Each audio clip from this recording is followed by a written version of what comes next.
नमस्कार दोस्तों, स्वागत है आपका मेरे चैनल कॉमिक्स लाइफ में। शुरू करते हैं गगन सीरीज की एक और मज़ेदार कॉमिक्स, गगन और शैतान वैज्ञानिक। शैतान वैज्ञानिक, लेखक तरुण कुमार वाही, चित्रांकन जगदीश पंकज, संपादक मनीष चंद्रगुप्त। शिल्टन होटल की 8वीं मंजिल के डाइनिंग हॉल में अचानक मानो तूफान सा आ गया। उफ, यह क्या? अरे उफ! दोनों फुर्ती के साथ उठ खड़े हुए। अब तुम मेरे हाथों से बच नहीं सकते। मैं तुम्हें पुलिस के हवाले करके छोड़ूंगा शैतान।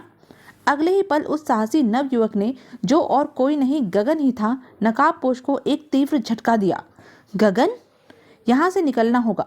अगर इस हाल में मैं यहाँ पुलिस द्वारा धर लिया गया तो मेरा कानून की पकड़ से बच निकलना असंभव हो जाएगा।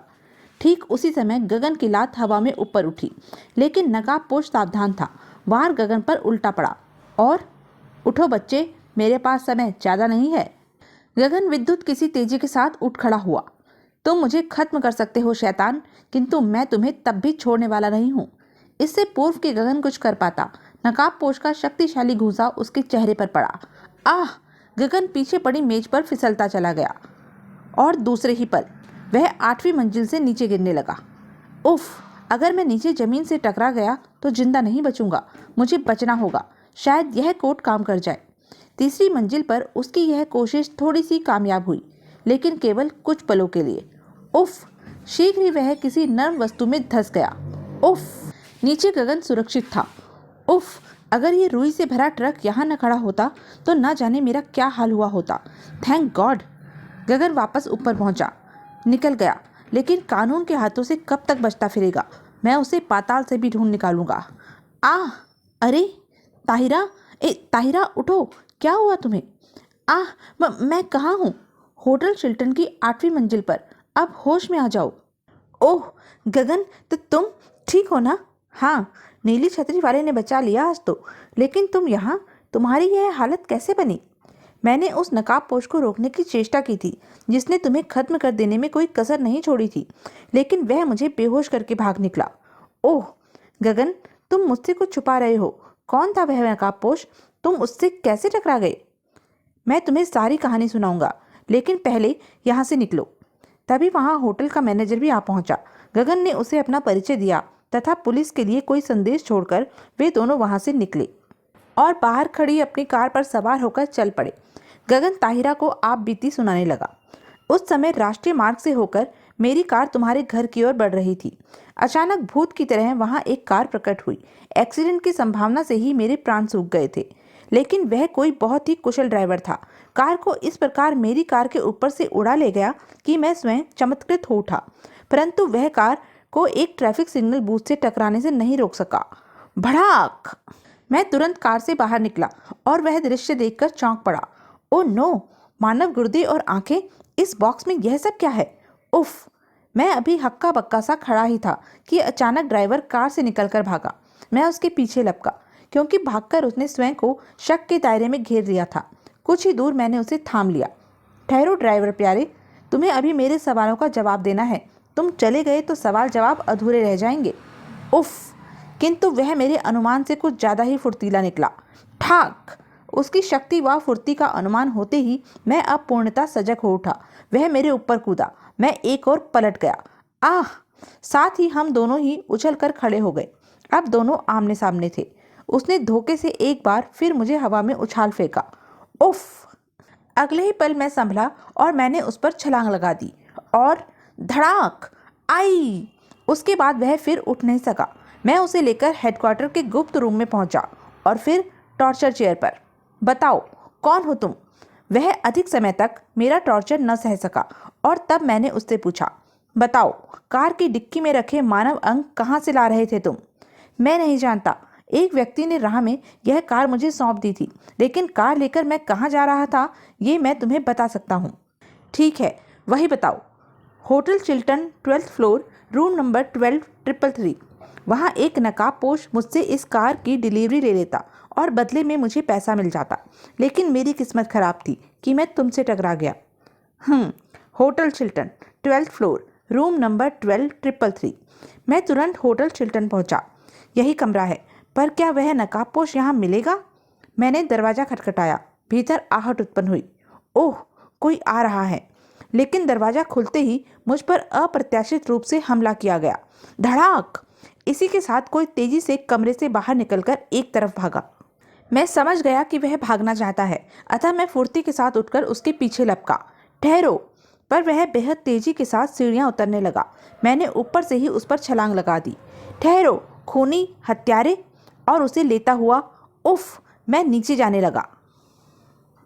और उसके बाद हम दोनों डाइनिंग हॉल की कांच की छत पर गिरे। फिर जो हुआ वह तुमसे छिपा नहीं रहा होगा, क्योंकि मैं समझता हूँ कि हमारी मुठभेड़ के समय तुम भी वहाँ मौजूद थी। हाँ, वहीं थी, लेकिन इसका मतलब हुआ कि तुम उसकी सूरत देख पाने में कामयाब नहीं हो सकी। नहीं, पर अभी रोजर नाम का वह ड्राइवर तो तुम्हारे कब्जे में है ना? उसे मैंने पुलिस के हवाले कर दिया था। पुलिस आज उसे अदालत में पेश करके पूछताछ के लिए रिमांड पर ले चुकी होगी। गगन की कार पुलिस स्टेशन पर पहुंच चुकी थी। मुझे उम्मीद तो नहीं है, पर हो सकता है कि पुलिस उससे कोई और जानकारी हासिल कर सकी हो। उनके पीछे एक पुलिस जीप भी वहां आकर रुकी। अरे इंस्पेक्टर गांगुली, आप बिल्कुल ठीक समय पर पहुंचे हैं। कहिए, रोजर से कुछ और जानकारी मिल सकी? गगन, मुझे अफसोस के साथ कहना पड़ रहा है कि तुम्हारी यह मेहनत बेकार गई। किसी अज्ञात आदमी ने अदालत ले जाते समय रोजर को गोलियों से भून डाला। Oh no! और उस कार का रजिस्ट्रेशन किसके नाम था? उस कार का रजिस्ट्रेशन जानवरों के मशहूर डॉक्टर विलियम के नाम है। ठीक है इंस्पेक्टर, हम पहले डॉक्टर विलियम को ही चेक करेंगे। उसी रात, जबकि बरसात अभी हो चुकी थी और बिजली भी रह रहकर कड़क रही थी, प्रोफेसर किशन लाल के घर के पिछवाड़े लगे पीपल के ऊंचे वृक्ष से एक काला साया नीचे कूदा। प्रोफेसर किशन लाल के विषय में जानने के लिए देखें गगन और मौत का तमाशा। लिंक डिस्क्रिप्शन बॉक्स में दिया गया है। गगन प्रोफेसर के साथ ही रहता है। पिछवाड़े की ओर लगे रेन वाटर पाइप पर वह बेहद तेजी के साथ चढ़ने लगा। साया खिड़की तक जा पहुंचा, जो संयोग से उसके धक्का देते ही भीतर की ओर खुल गई। साया भीतर आ पहुंचा।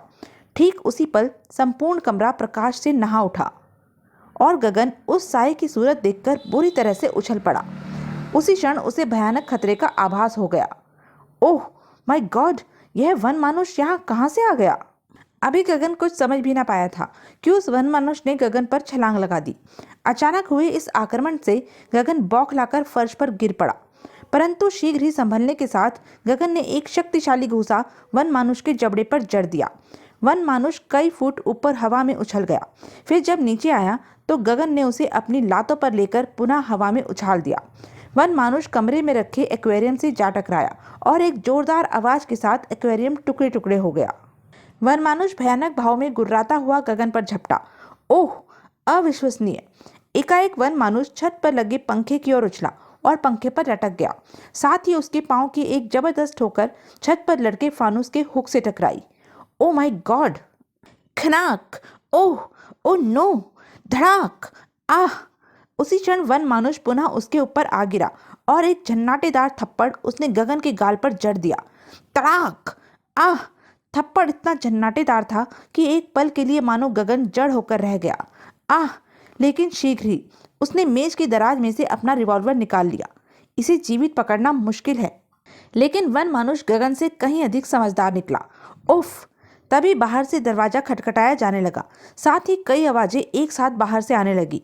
गगन, दरवाजा खोलो गगन! अवसर का लाभ उठाकर वन मानुष खिड़की पर चढ़कर दूसरी ओर घुप अंधेरे में न जाने कहाँ गायब हो गया। गायब? तत्पश्चात गगन दरवाजे की ओर बढ़ा। गगन, दरवाजा खोलो बेटे! गगन, गगन! और दरवाजा खोलते ही सामने प्रोफेसर किशन लाल अपनी बेटी रजनी के साथ नजर आए। गगन, क्या हुआ? Oh no! यह सब क्या है गगन? हे भगवान, लगता है गगन भैया पर किसी दुश्मन ने प्राणघातक हमला किया है। रजनी गगन की मुंह बोली बहन है। गगन, कौन था वह? आप सुनेंगे तो उछल पड़ेंगे अंकल। वह एक वन मानुष था। वन मानुष? मैंने कहा था ना कि आप उछल पड़ेंगे। और जानते हैं वे यहाँ क्यों आया था? मेरी हत्या करने। लेकिन भला एक वन मानुष के लिए तुम हत्या जैसे शब्द कैसे प्रयोग कर सकते हो? क्यों? जब यही हकीकत है तो उससे इनकार कैसे किया जा सकता है? मेरा यकीन करो रजनी, और आप भी अंकल, कि वह मुझे खत्म ही करने आया था। उसकी लड़ाई के दांव पेच देखकर तो मैं दंग ही हो उठा। यह किसी मामूली वन मानुष का नहीं, बल्कि एक प्रशिक्षित वन मानुष का काम है। ऐसे वन मानुष का जो कि हम इंसानों की तरह ही सोच सकता है। तो यह थी अब तक की कहानी। आगे की कहानी जानने के लिए बने रहें मेरे साथ। और हाँ, मेरे चैनल को लाइक, शेयर और सब्सक्राइब करना ना भूलें। धन्यवाद।